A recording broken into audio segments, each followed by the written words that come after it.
For some reason that day, I was trying to make a nice dinner and dessert and everything, and I had everything, in the oven, and then the police came up the driveway. And I said to my older son, Mike, what are the police doing here? And he says, I don't know, I didn't do anything. And I went out on the porch, and I didn't realize that there was a priest there. I'm sorry to inform you that your son, Ryan Yurchison, has passed away. I couldn't believe it. It was like the world just stood still. He was searching and clearing vehicles coming in that were bringing in dump trucks. He couldn't see 500 pounds of explosives underneath, a couple thousand pounds of sand. So he let it go, and about 30 seconds later, boom, it blew up and leveled a building, injured about 30 people, killed three soldiers. And he had told me he had people come up to him when he got back to Germany that it was his fault. And obviously it wasn't his fault. He did as much as he could, but carrying around that weight on his shoulders all his life, man, just took its toll on him.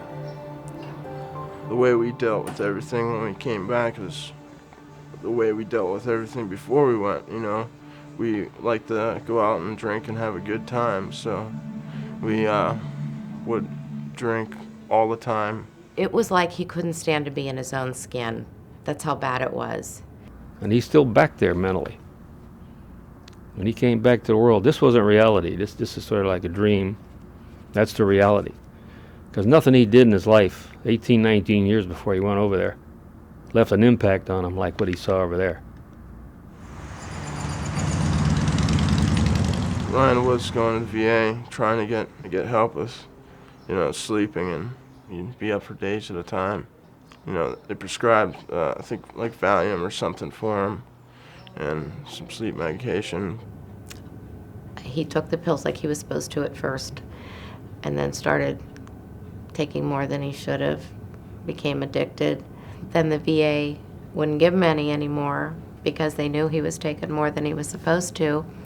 So he started buying it on the street. Just started doing like Oxycontin and heroin, every day. It helped. It did help. And it was instant release, It's all the built up tension and anger and just being pissed off all the time, mad at everything.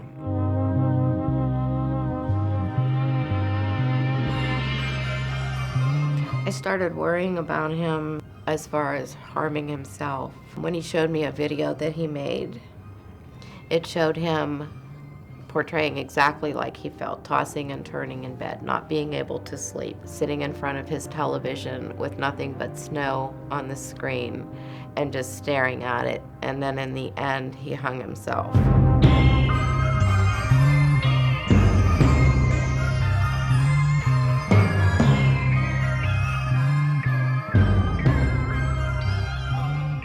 And it scared me.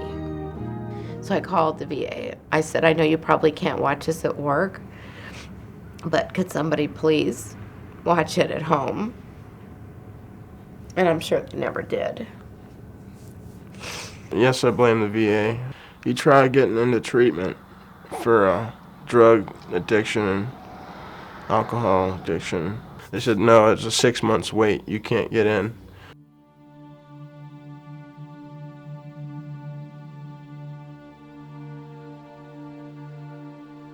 The answer to the VA is political. It has to be political. Enough people have to be involved and want to change. And I don't know if you have that groundswell for people to really force that. That's not on the radar right now. What are we looking at? Jobs, the economy. We're not looking at veterans as a high priority. I think the biggest problem is that the military's happy to take you and use you and let you serve and give your body, your mind, to the point where you may come back and have serious physical disabilities or serious mental disabilities. Instead of using them and throwing them away when they're done, I feel they have an obligation to restore them to the way they were before they joined.